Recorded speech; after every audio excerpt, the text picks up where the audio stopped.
Meglio l'apertura di un lungo tratto funzionale per il territorio che inaugurazioni multiple di piccoli segmenti. Sotto l'albero il governatore del Veneto Luca Zaia piazza un bel pacchetto con tanto di fiocco. Dentro c'è l'apertura di un nuovo tratto della strada pedemontana veneta nel settore che collega il Bassanese e l'Alto Vicentino. Abbiamo deciso, potevamo aprirne un pezzetto a fine anno, abbiamo deciso di non aprirlo e aprire un grande tratto a inizio dell'anno. Adesso non so i mesi, va da febbraio a marzo, siamo pronti ad aprire un tratto importante.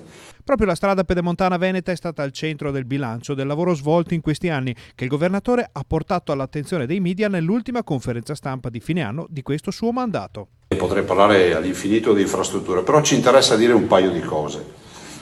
E ve la faccio breve. La pedemontana la chiudiamo come infrastruttura per il 31 dicembre 2020. Mancherà l'appello alla Galleria di Maro, che sono 6 chilometri.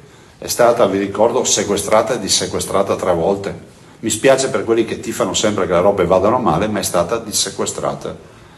Mi spiace per quelli che comunque continuano con le ingiurie e la diffamazione su un'infrastruttura che è di tutti, che non è una mia invenzione.